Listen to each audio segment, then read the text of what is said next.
여러분 안녕하십니까? 4월 넷째 주 BTV 주간 종합 뉴스 시작합니다. 네, 한 달여 앞으로 다가온 지방선거 관련 소식부터 전해드립니다. 이정미 정의당 전 대표가 인천시장 출마를 공식 선언했습니다. 이 전 대표는 돌봄 혁명과 녹색도시 조성을 주요 공약으로 내세웠는데요. 복지가 일자리가 되고 돌봄으로 위기를 극복하는 따뜻한 인천을 만들겠다고 강조했습니다. 이정윤 기자의 보도입니다. 이정미 정의당 전 대표가 인천시장 출마를 선언했습니다. 돌봄 혁명 시대를 여는 최초의 여성시장이 되겠다는 포부입니다. 이 전 대표는 지금은 혁신의 시간이라며 외로움 없는 돌봄 혁명으로 위기에 강한 인천을 만들겠다고 밝혔습니다. 핵심 공약은 원스톱 복지 지원 체계 구축입니다. 중앙정부의 복지 재정을 지방정부로 완전 이양하도록 하고 지자체별 통합 돌봄본부를 구축하겠다는 계획입니다. 복지가 일자리가 되고 돌봄으로 위기를 극복하는 따뜻한 인천을 만들겠다고 강조했습니다. 제가 좀 이번 인천시장 선거에 출마하면서 주목하는 부분은 인천시의 어떤 성장, 발전, 외형적인 어떤 그 부분들을 끌어오셨던 전현직 시장님들이 메꾸지 못했던 부분들을 저는 주목을 하고 있습니다. 친환경을 넘어 녹색도시 인천을 만들겠다는 공약도 내세웠습니다. 인천은 항만과 공항, 산업단지, 환경시설이 밀집한 지역이라며 영흥 석탄화력발전소 조기 폐쇄를 추진하겠다고 밝혔습니다. 또 대중교통을 단계적으로 무상화해서 탄소 배출량을 감소시키고 2030년까지 모든 대중교통을 전기차로 바꾸겠다고 약속했습니다. 인천은 국제도시이고 또 항만과 국제공항이 자리한 곳이기 때문에 어느 때보다도 이런 위기에 대한 안정적인 대처 능력이 중요한 도시라고 생각합니다. 그것을 위해서 여러 가지 제가 가지고 있었던 정책과 구상들을 잘 실현할 수 있도록 인천 시민들께 호소드리겠습니다. 이 전 대표는 인천시 현안인 수도권 매립지 종료를 위해 서울시 경기도와 협의하고 한국 GM 부평 공장을 친환경 자동차 생산기지로 전환하는 방안도 추진하겠다고 밝혔습니다. BTV 뉴스 이정윤입니다. 구청장 선거 소식도 살펴봅니다. 영정국제도시와 원도심으로 나뉘어진 중구는 주민 구성과 인구는 물론 현안도 지역별로 다릅니다. 이번 구청장 선거에선 민주당 홍인성 청장이 재선에 도전하는데요. 여야에선 전현직 시의원들이 대거 출마했습니다. 보도에 배상민 기자입니다.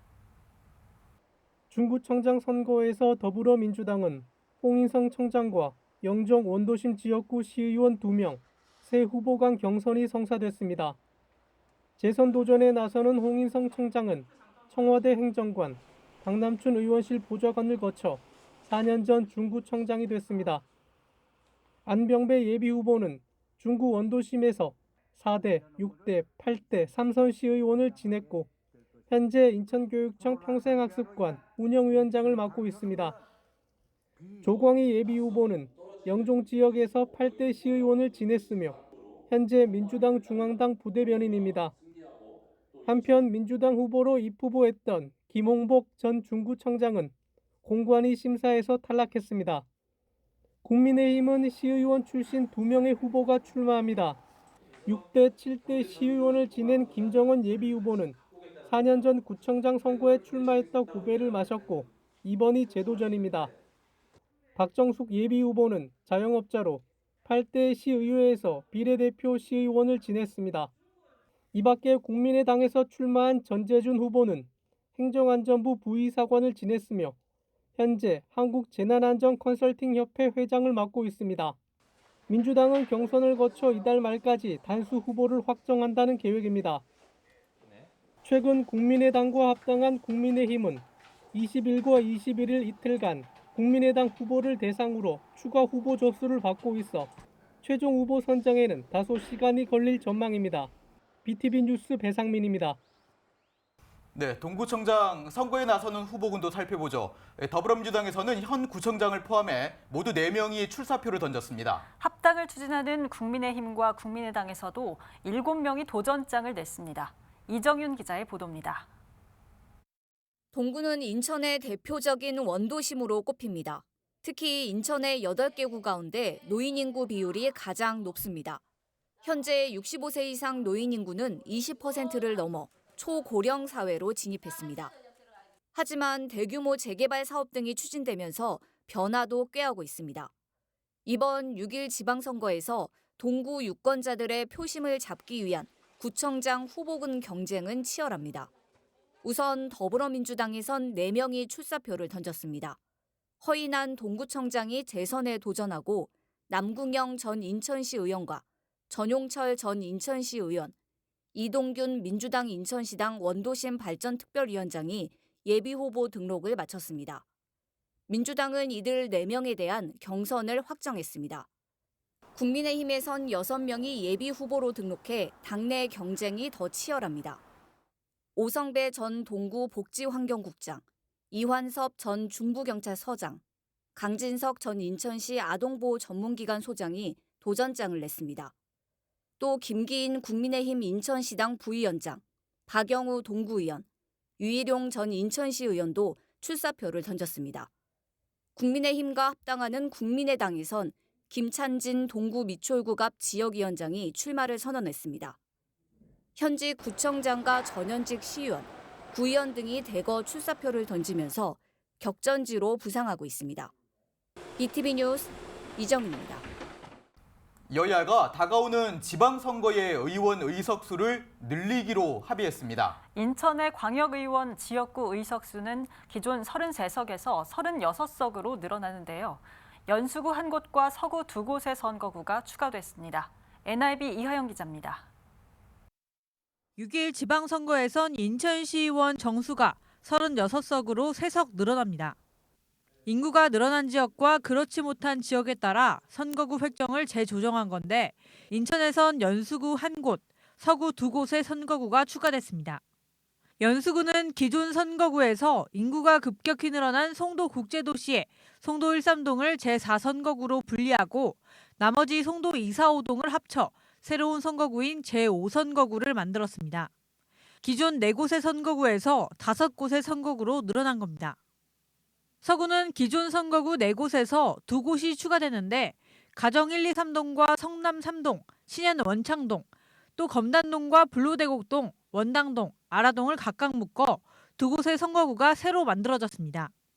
한편 이번 지방선거에서는 전국 11곳에서 중대선거구제가 시범 실시됩니다. 중대선거구제는 1개의 선거구에서 구의원을 기존 2인 이상 4인 이하에서 3인 이상 5인 이하로 선출해 군소정당의 진입장벽을 낮추는 제도입니다. 인천은 서구 1곳에서 중대선거구제가 실시될 예정입니다. NIB 뉴스 이하영입니다.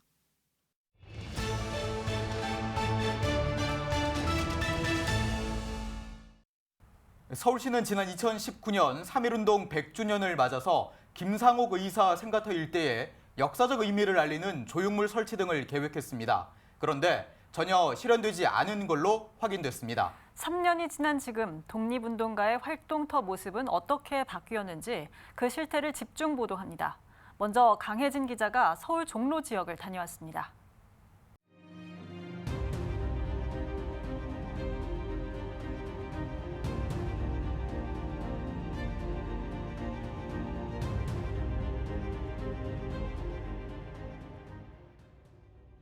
지난 2019년 3.1운동 100주년을 기념해 서울시가 첫 사업으로 지목했던 종로구 효제동 김상옥 의사의 생가터 일대입니다. 당시 서울시는 김상옥 선생의 독립정신의 의미를 기려 이곳에 표지판과 안내판을 설치하기로 협의한 바 있습니다. 그러나 3년이 지난 지금까지 조치된 건 아무것도 없습니다. 지난 2019년 1월 96년 만에 김상옥 의사 의거 현장이 공개됐습니다. 당시 3.1운동 100주년 기념사업회를 발족한 서울시는 김 의사가 태어난 효제동 72번지 일대를 시민들에게 알리는 사업을 추진했습니다. 이 한 뼘의 자유를 위해서 김상옥 청년이 그 목숨을 바쳤다고 하는 것을 사람들한테 일깨우고 주고 싶어서. 그런데 현재 알 수 있는 건 김상옥 의거터라는 버스 정류장 간판이 전부입니다. 버스 정류장으로 연결된 효제동 72번지와 73번지 주택가엔 김상옥 의사가 태어나 독립운동 활동을 한 내용은 전혀 찾아볼 수 없습니다. 1919년 3.1운동 당시 김상호 의사가 일본 군경의 총격을 맞고 격전을 벌이다 마지막에 자결했던 곳입니다. 3.1운동 100주년 기념식 당시 서울시는 이곳에 김상호 의사의 독립정신을 알리는 안내문을 내거겠다고 밝혔지만 현재 이렇게 방치되고 있고 주변에는 쓰레기만 쌓여 있습니다. 이 상황에 대해 김상호 의사 후손과 기념사업회 측은 실망감을 드러냈습니다. 의거터 현장을 알리겠다는 명분으로 기념 행사까지 진행해놓고 서울시나 자치구가 성의 없는 행정만 펼쳤기 때문입니다. 사실 처음엔 좀 실망도 좀 됐죠. 왜냐하면 이게 보통의 약속은 아니었다. 특별한 약속이었다. 이렇게 생각을 했었죠. 또 그리고 아까 말씀드린 대로 거기서 그 의거터 현장에서 서울시 주최로 그런 기념식을 가져본 것은 처음이었기 때문에도 의미가 깊고 그런 자리에서 또 발표하기로 한 그런 그 계획도 있었기 때문에 굉장히 정말 기다렸는데 여러 가지 내부 사정으로 저희로서는 좀 이해할 수 없는 그런 사정으로 참 금방 일을 이룰 수가 없게 돼서 사업이 추진되지 못한 내부 사정을 알아봤습니다. 당시 서울시와 종로구청이 표지석과 안내판을 설치해 독립운동가 활동터 탐방 코스를 기획했는데 지역에 조형물 설치를 심의하는 종로구 도시디자인심의위원회가 이를 반대한 것으로 확인됐습니다.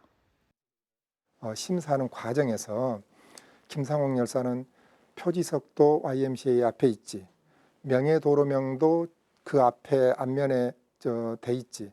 사실 김상옥 열사는 마로니에도 동상도 설치돼 있다.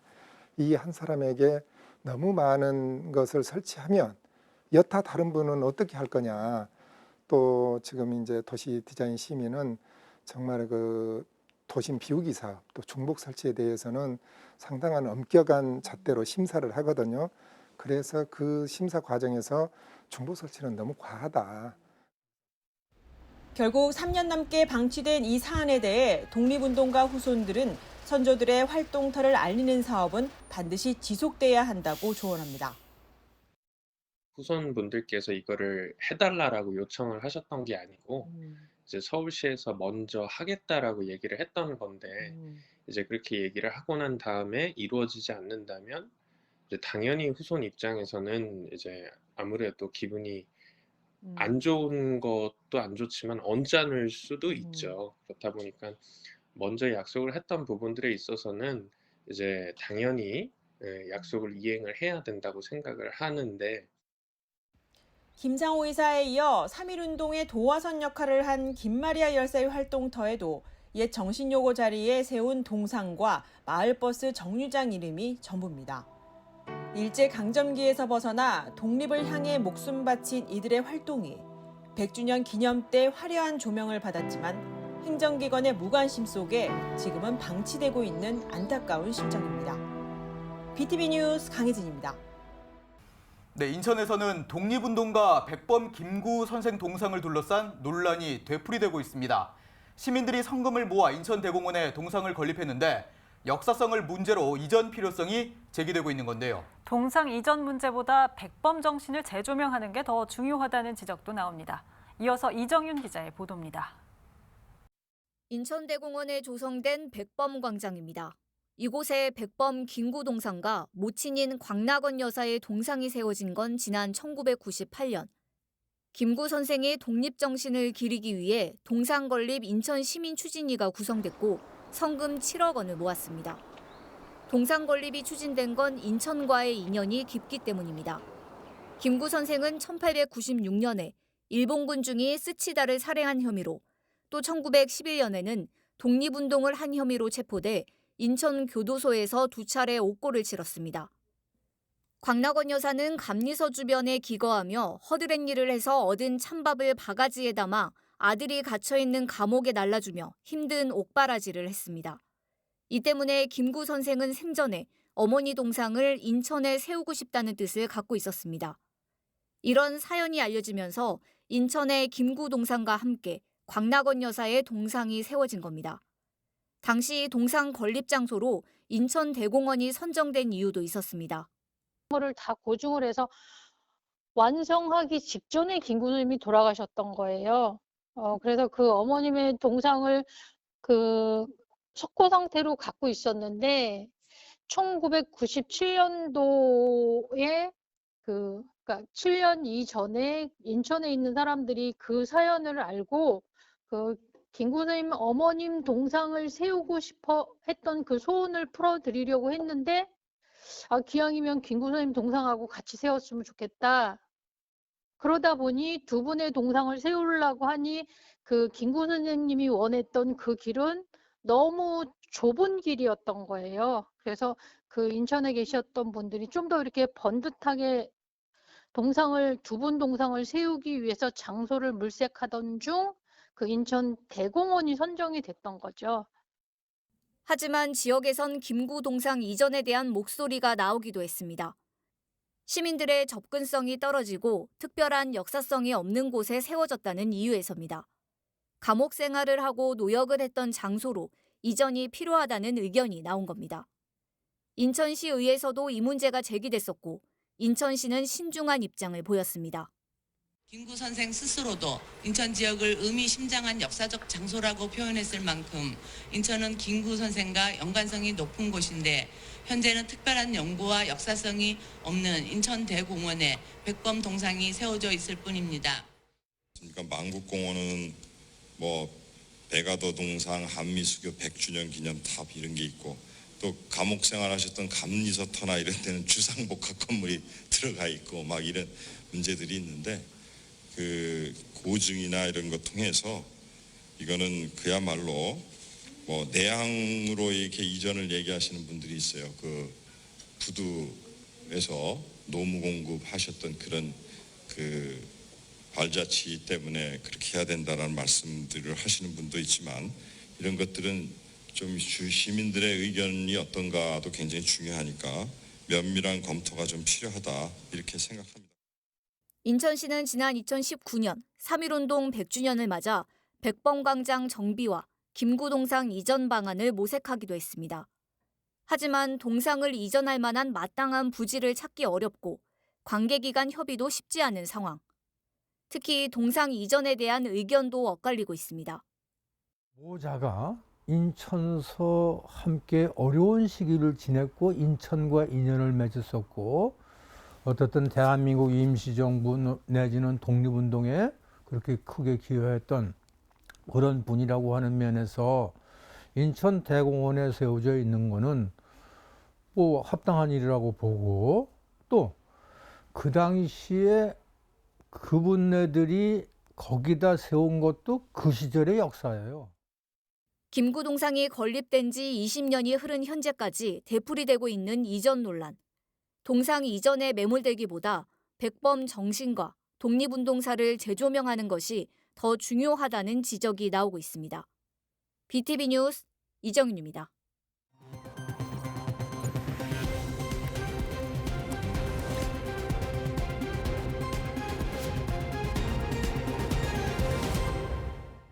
네, 인천의 한 도로가 어린이 보호구역으로 지정됐지만 과속하는 차량들 때문에 아이들의 안전이 위협받고 있다는 민원이 제기됐습니다. 더욱이 이 도로가 행정구역상 경계에 위치해 있어 오랜 시간 사각지대로 방치되어 왔다고 하는데요. 김지영 기자가 현장에 다녀왔습니다. 저는 지금 인천의 한 도로에 나와 있습니다. 맞은편 도로에 유치원이 있고 그 옆에 초등학교가 있는데요. 이곳은 어린이 보호구역으로 지정된 곳이지만 아이들의 안전이 여전히 위협받고 있다고 합니다. 어린이 보호구역인 이 도로의 제한 속도는 30km. 하지만 규정 속도를 지키는 차는 찾아보기 힘듭니다. 연속 신호를 받기 위해 속도를 내는 자동차, 오토바이도 어렵지 않게 볼 수 있습니다. 속도를 비교해보기 위해 취재 차량을 타고 규정 속도인 시속 30km로 달려봤습니다. 취재 차량 옆으로 다른 차들이 앞서 나가기 일쑤입니다. 자동차의 속도를 알려주는 주행속도 표시 장비가 설치됐지만 무용지물입니다. 학부모들은 불안합니다. 하지만 잘 안 되긴 하는 것 같아요. 그래도 좀 조심하는 게 좋을 것 같아요. 여기가 아무래도 애들이 많이 내리고 하는 부분이라서. 학부모 입장에서 또 봤을 땐 또 그럴지도 모르니까 또 있으면은 다 좋겠죠. 어쨌거나 뭐 이 사람 저 사람 다 필요한 거면은 있으면. 이 도로가 어린이 보호구역으로 지정된 건 지난 2008년입니다. 100m 반경 안에 유치원과 초등학교가 있기 때문입니다. 문제는 뭘까? 도로를 중심으로 지자체 행정구역이 나눠집니다. 도로 중앙선을 따라 한쪽은 미추홀구, 다른 한쪽은 남동구가 관할하고 있습니다. 행정구역상 경계에 있다 보니 사각지대로 방치돼 왔습니다. 그동안 인근 유치원과 주민들이 카메라 설치를 여러 차례 요구했지만 받아들여지지 않았습니다. 어린이 보호구역 관리를 맡은 미추홀구는 차일피일 미뤄왔고 남동구도 별다른 조치를 취하지 않았습니다. 얼마 전 남동구청 홈페이지에는 그동안 몇 번의 민원을 넣었지만 성과가 없었다면서 큰 사고가 날까 조마조마하다는 민원글이 올라왔습니다. 차들이 좀 달리기도 하고 저희 이제 도보로 아이들 등원하는 아이들이 많으니까 나는 뭐 사고나 이런 건 없었는데 그 있으면 그 아이 더 안전하고. 지난 2020년 3월 스쿨존에서의 어린이 교통안전을 강화하기 위해 일명 민식이법이 제정됐습니다. 하지만 여전히 지역 곳곳에는 사각지대가 존재하고 있습니다. 취재가 진행되는 동안 다행히 이곳에 변화가 생겼습니다. 얼마 전 남동구에서 어린이 보호구역을 알리는 도로 표시 작업을 진행했는데요. 또 미추홀구에선 이르면 상반기 중에 과속 단속 카메라 설치를 검토하고 있다고 밝혔습니다. 오늘 저희가 드리는 신호는 초록불입니다. 조금 늦긴 했지만 이제라도 아이들을 위한 안전이 확보돼서 다행입니다. BTV 뉴스 김지영입니다. 다음 소식입니다. 인천 항만공사가 크루즈 관광 허브를 목표로 3년 전 신안 크루즈 터미널을 지었는데요.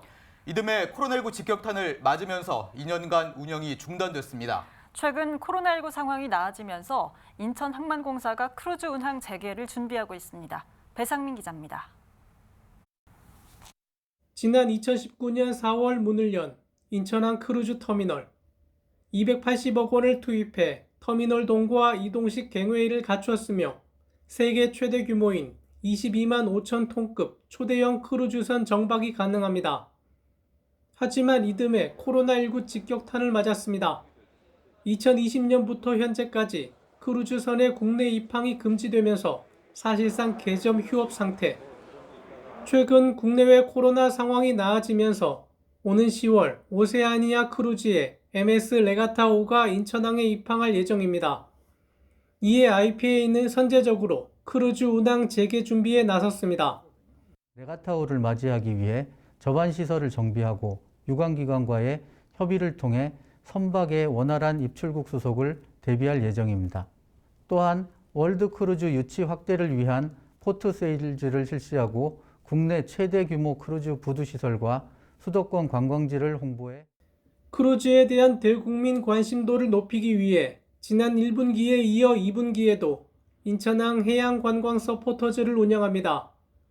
또한 메타버스 플랫폼을 활용한 비대면 크루즈 홍보관도 구축한다는 방침입니다. 내년에는 7척의 크루즈가 인천항 기항을 준비 중입니다. 특히 내년 5월 입항 예정인 독일 하팍로이드 크루즈는 인천항을 출발지인 모항으로 운영할 계획입니다. 코로나 팬데믹을 딛고 내년에는 인천항이 크루즈 관광의 허브로 도약할지 주목됩니다. BTV 뉴스 배상민입니다. 지난 겨울 이후 집을 팔려는 사람과 사려는 사람들이 크게 줄었습니다. 지난 2년 동안 집값이 크게 오른 데다 대출금리까지 올라 매수 심리가 위축된 상태인데요. 새 정부가 부동산 세금과 일부 규제를 완화할 것이라는 기대감에 부동산 거래가 다시 늘어날지 관심이 쏠리고 있습니다. 북인천방송 이관성 기자의 보도입니다. 올해 들어 부동산 거래량은 거의 멈춤 상태입니다. 새 정부가 양도세 중과 규제 완화, 또 재건축, 재개발, 리모델링 활성화 등 각종 주택 공급 대책을 내놓고 있지만 시장에는 기대와 걱정이 교차하고 있습니다. 금리는 가파르게 오르고 있습니다. 매도자와 매수자가 모두 혼란에 빠진 상황입니다. 작년 한 11월부터 시작돼가지고 11월, 12월, 1월까지는 그나마 뭐 간간히 하나 두 개 되고 지금 올해 들어와서 2월부터는 아예 거래량이 하나도 없어요. 실제로 지난 1년 동안 아파트 매매 거래량은 현저히 줄어들었습니다. 인천은 지난해 12월부터 올 2월까지 아파트 매매 거래량이 3,400여 건으로 15,000건 가까이 기록했던 지난해 같은 기간의 4분의 1 수준입니다. 부천과 김포의 경우도 1년 전보다 절반 이하로 줄었습니다. 지난해 1월과 2월 아파트 매매 거래량이 800건대였던 부천은 올해 1월과 2월 300건 안팎의 매매를 기록했고 지난해 2월 400건을 넘어섰던 김포 아파트 매매 거래량은 올해 2월 130건으로 줄었습니다. 취득 억제, 보유 억제, 매도 억제 정책을 펴므로 인해서 그런 현상들이 이어지고 있고 지금 또 이 정권이 교체됨으로 인해서 이 부동산 정책이 어느 방향으로 움직일까 국민들이 관망세로 돌아섬으로 인해서 의사결정을 미루기 때문에 지난 대선 공약과 대통령직 인수위가 예고한 부동산 규제 완화 정책 방향도 아파트 매매 거래가 줄어드는데 영향을 미쳤습니다. 매도자분들은 다주택자들이 이제 정권 바뀌어서 양도세를 다주택 중과가 조금 완화되지 않을까 그래서 그런 것 때문에 문의를 많이 하시고요. 매수자들은 집값이 좀 더 떨어지지 않을까 이런 생각을 하니까 쉽게 매수를 못하고 거기다가 대출금리가 자꾸 올라가고. 새 정부가 예고한 양도세 중과 한시적 유예를 두고 다주택자들이 내놓는 매물이 늘어날 것이라는 시각에는 전문가들의 의견이 엇갈리고 있습니다. 나오는 매물들이 강남권이라든지 직접 도심 쪽에서 나올 것 같지는 않고요. 외곽에 있는 매물들은 나올 가능성이 많다라고 좀 보여집니다. 따라서 좀 긍정적인 영향이 시장에 이제 없었던 거래량의 물꼬가 좀 트이기도 하겠다라는 긍정적인 시그널도 있지만요. 한편으로 봤을 때에는 이제 도심권 외곽 지역부터 물건이 많이 쌓이게 되면은 외곽에서부터 가격에 대한 하락이 조금 나오지 않을까라는. 현실적으로 다주택자들은 1년이냐 2년 만에 시장에 매물을 내놓기가 쉽지 않습니다. 그러다 보니까 이제 이 양도소득세를 일시적으로 완화해서는 이러한 매물 출회를 사실 유도할 수가 없고 부동산 시장은 당분간 관망세를 이어갈 것으로 보입니다. 새 정부가 내놓는 구체적인 주택 공급 계획과 부동산 규제 완화 정도에 따라 시장이 어떻게 반응할 것인지 매도자도 매수자도 지켜보는 분위기입니다. 헬로우TV 뉴스 이관성입니다. 동구 송림 1, 2동 구역에 대한 재개발 정비 계획이 일부 변경돼 추진됩니다. 동구는 변경안에 대한 공람 공고를 진행 중인데요. 내년 상반기 착공을 목표로 사업이 추진됩니다. 이정윤 기자의 보도입니다.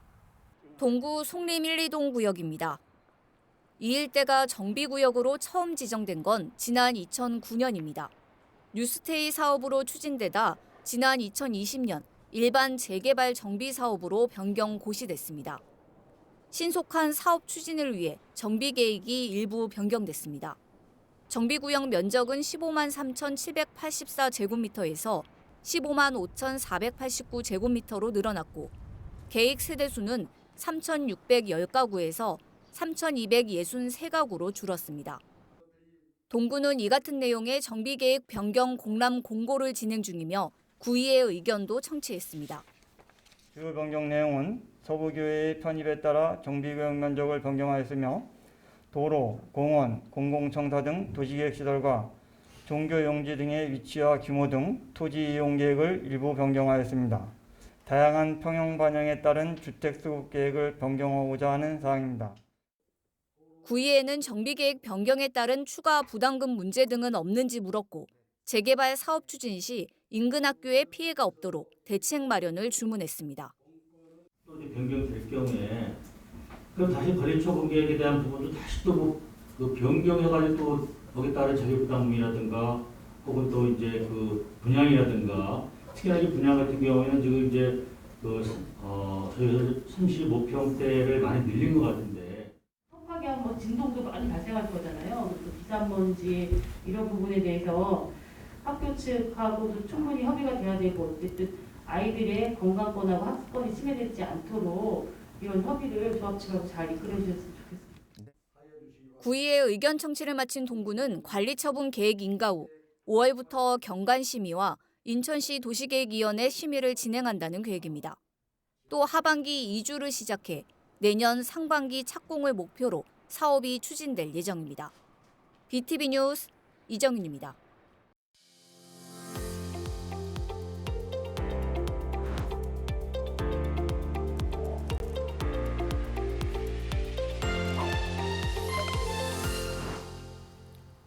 비유미 경제다 시간입니다. 재활용 쓰레기 분리배출 어떻게 하고 계신가요? 공동주택은 공동수거장에, 또 주택가에서는 비닐에 넣어서 집 앞에 내놓는 게 보통이죠. 투명 페트병이나 알루미늄 캔, 유리병 등을 깨끗이 씻어서 가져오면 돈으로 바꿔주는 가게가 있습니다. 환경도 보호하고 돈도 벌 수 있는 방법을 김지영 기자가 소개합니다. 디지털 화면에 휴대폰 번호를 입력하면 문이 열립니다. 기계 안에 빈 페트병을 넣으면 한 개당 10원이 적립됩니다. 남동구 자원순환가게에 설치된 페트병 분리배출 기계입니다. 깨끗하게 세척한 페트병을 버릴 때마다 스마트폰 앱에 포인트가 적립되고 한 달 안에 지역화폐로 받을 수 있습니다. 그냥 일반 봉지에다, 큰 봉지에다 분리수거를 해서 그냥 바깥에다 내놨거든요. 근데 제가 볼 때는 이렇게 해주시니까 환경도 좋아질 것 같고 그래서 이렇게 오니까 좋네요. 진짜로 고맙습니다. 저울로 재활용품 무게를 잰 뒤 보상해주기도 합니다. 이 과정에서 오염된 재활용품은 수거 대상에서 제외되는데 현장에 근무하는 자원순환 관리사들이 올바른 분리배출을 돕습니다. 페트병 같은 건 이렇게 물로 좀 닦으셔가지고 깨끗이 정리를 해주시면 좋고요. 그 다음에는 그 나베를 다 제거를 하고 가셔야 됩니다. 투명 페트병 외에도 자원순환 가게에서 수거하는 품목은 10여 가지에 달합니다. 캔과 종이, 헌옷, 유리병, 비닐 등에 대해 1kg당 5원에서 600원까지 보상해줍니다. 플라스틱 품목 중에서도 생수병은 투명 페트병으로, 막걸리 용기 등은 유색 페트로, 커피 전문점에서 사용하는 일회용 플라스틱 컵이나 계란판은 판 페트로 분리해 배출해야 합니다. 지난해 시범 사업으로 3곳의 자원순환 가게를 운영한 남동구는 올해 6곳으로 확대했습니다. 남동구 외에도 강화와 옹진을 제외한 인천 지역 8개 군구가 인천 이음가게란 이름으로 분리배출 유가 보상 제도를 운영 중인데 인천시는 올해 70곳으로 확대 운영할 계획입니다. 제대로 된 분리배출을 통해 자원화율을 높이고 폐기물 감량 효과도 있을 걸로 기대하고 있습니다.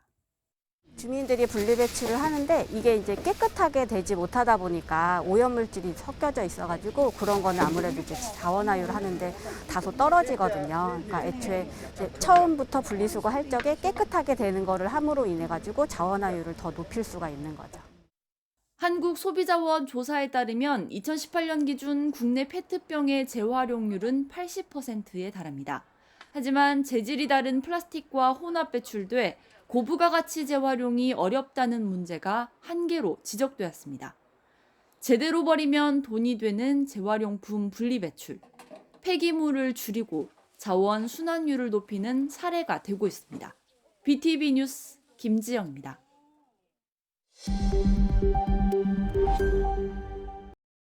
네, 지난해 인천에서는 처음으로 장애인 지원주택이 조성됐습니다. 장애인들이 시설에서 나와서 자립할 수 있도록 주거 공간을 지원하는 건데요. 자립 지원사도 배치해 장애인들의 일상생활을 돕고 있습니다.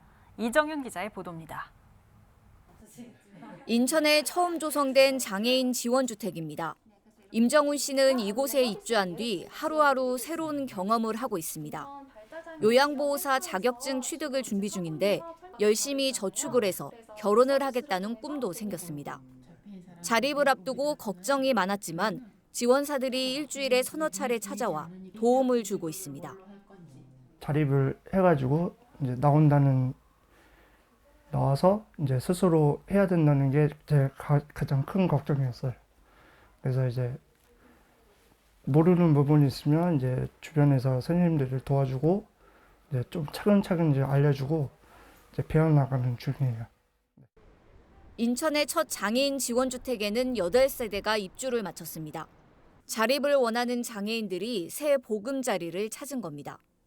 임대 보증금은 350만 원에서 375만 원, 임대료도 30만 원에서 32만 원으로 저렴합니다.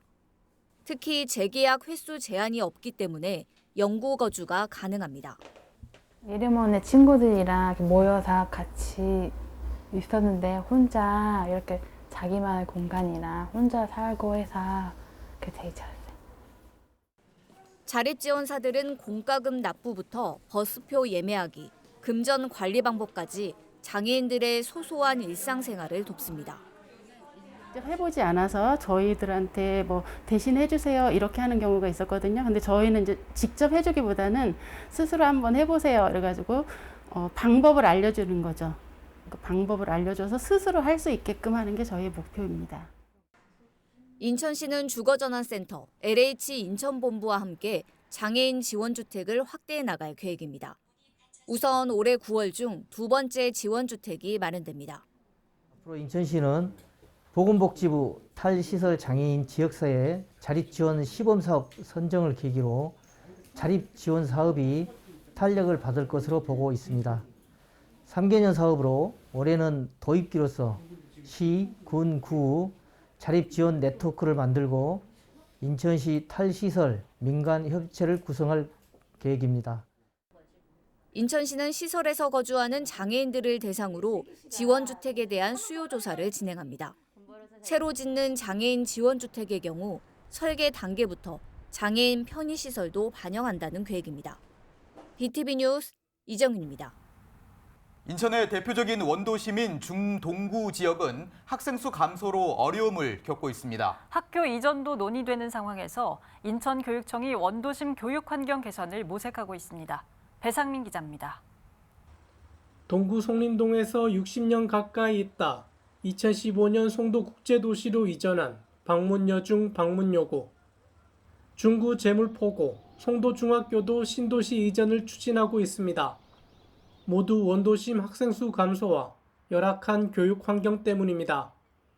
교육 격차 심화는 인구 유출, 지역 경제 악화로 이어지고 있습니다. 이런 가운데 인천시 교육청이 중구와 동구 원도심 교육 환경 발전 방안 연구 용역을 실시합니다. 원도심의 교육 환경을 분석해서 특화된 교육 과정과 교육 시설을 구축하기 위해서입니다. 용역 과제는 크게 3가지. 먼저 미래 교육 환경과 원도심 관련 정책 동향, 인천 인구 구조 변화에 따른 교육 환경 변화, 학령 인구 변화에 따른 급당 인원 등을 분석합니다. 또한 원도심 교육 환경 실태를 조사합니다. 학교 급별 교육 여건 교육 과정 분석, 인적 자원 교육 시설 분석, 원도심 내 학교 마을 연계 사례 분석, 원도심 내 각종 개발 규제 현황 등입니다.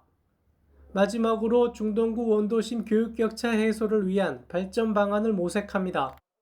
특화 교육과정 개발, 프로그램 도입 방안, 유능한 인재 유입, 능력 향상 방안, 교육시설 구축 방안, 지역사회 협력 방안 등입니다. 이번 용역은 다음 달에 착수해 내년 3월에 결과가 나올 예정입니다. BTV 뉴스 배상민입니다. 네, 코로나19가 장기화되면서 그동안 문화행사를 접할 수 있는 기회가 적었죠. 하지만 단계적 일상회복 조치에 따라 문화예술 공연계도 기지개를 펴고 있습니다. 특히 인천에선 문화교류 사업을 추진하기 위한 국제예술단이 창단했습니다. 이정윤 기자입니다. 한국문화교류사업단인 KCEA가 인천에서 한국국제예술단을 창단했습니다. KCEA는 세계와 한국의 문화교류 활성화를 위해 지난 2011년 처음 설립됐습니다. 청소년 교류 프로그램과 문화공연 등 해마다 다양한 행사를 진행했지만 코로나19로 지난 2년 동안 모든 문화교류 사업은 중단됐습니다. 하지만 2022년 위드 코로나에 맞춰 문화교류 사업도 기지개를 펴고 있습니다. 그 첫걸음이 인천에서 시작된 겁니다. 민간 외교 사절의 자부심을 가지고 단체를 만들었고 시민문화 동아리 활동을 하시는 분들 위주로 거기에서 동아리 역량을 익혀서 좀 더 좋은 양질의 무대를 저희가 제공함으로써 지금 세계화 시대에 걸맞는 세계적인 국제적인 문화교류 활동을 위하여 창설된 단체입니다. 인천에서 창단한 한국국제예술단은 한국무용, 전통음악, 서양음악, 생활체조 등 4개 분과로 구성됐습니다. 올 하반기부터 아시아 음악축제와 한류 페스티벌 등 다양한 문화 교류 행사를 추진한다는 계획입니다. 한국국제문화예술단은 시민이 주인이 되어서 정말 국제시대에 걸맞는 자부심을 가질 수 있는 프로그램을 통해서 저희가 한국을 대표하는 저희가 민간 외교 사절단의 역할을 한다는 것입니다. 한국문화교류사업단은 인천뿐만 아니라 경기와 서울 등에서도 국제예술단을 창단해 문화교류 사업을 확대해 나갈 예정입니다. BTV 뉴스 이정입니다. 세월호 유가족들로 구성된 4.16 가족극단이 연극 무대로 인천을 찾았습니다. 이들의 4번째 작품 기억여행은 사고 이후 유가족들이 겪은 일을 시간순으로 되짚어보는데요. 아픈 상처까지도 담담한 이야기로 풀어내 깊은 여운을 남깁니다. 보도에 김지영 기자입니다. 2014년 4월 16일 세월호 참사가 발생한 이후 때로는 응원을, 때로는 쏟아지는 비난을 견뎌온 유가족들. 연극 배우가 되어 무대에 섰습니다. 세월호 희생자와 생존자 엄마들로 구성된 4.16 가족극단의 4번째 작품 기억여행이 인천을 찾았습니다. 연극은 사고 이후 안산과 광화문을 비롯해 거리 곳곳을 누빈 유가족들의 시간을 거슬러 올라갑니다. 처음에는 이제 대본이 나오면 일단 많이 울고요. 그다음에 우리 얘기는 이제 우리가 하지 않으면 아무도 해주지를 않아요. 그래서 우리가 충분히 울고 충분히 느끼고 그다음에 그 감정을 안에 숨기고 담담하게 풀어낼 수 있겠다 싶을 그럴 때 이제 무대에 올라가는 것 같아요. 2016년 시작된 4.16 가족극단은 벌써 4번째 작품을 무대에 올렸습니다. 잊고 싶은 아픈 기억까지 꺼내는 게 쉽지는 않았지만 세월호 참사를 잊지 않길 바라는 간절한 마음으로 용기를 냈습니다. 솔직히 까놓고 말해서 세월호 유가족들 보상금 때문에 그런 거 아닌가요? 어쨌건 이 작품을 통해서 아까도 말씀드렸다시피 사람들의 기억을 다시 한번 환기하고 좀 그러자면 우리가 겪었던 일들을 좀 있는 그대로 좀 마주하실 수 있도록 장면을 구성할 필요가 있었고 그 부분에 대해서 이제 배우님들도 다 동의를 하시고 열심히 잘 연기를 해주셨죠. 무거운 소재를 다루고 있지만 곳곳엔 웃음도 섞여 있습니다. 담담하지만 진심이 담긴 연기가 관객들에게도 진한 여운을 남깁니다. 저희 아이가 아니니까 잊고 살잖아요. 근데 너무 마음이 아팠어요. 장본인들이어서 그런지 저희가 더 많이 와닿았어요, 마음에. 올해로 8주기를 맞은 세월호 참사. 4.16 가족극단은 올 한 해 전국을 돌며 순회 공연을 가질 예정입니다. BTV 뉴스 김지영입니다. 지방선거가 이제 40일도 채 남지 않았습니다.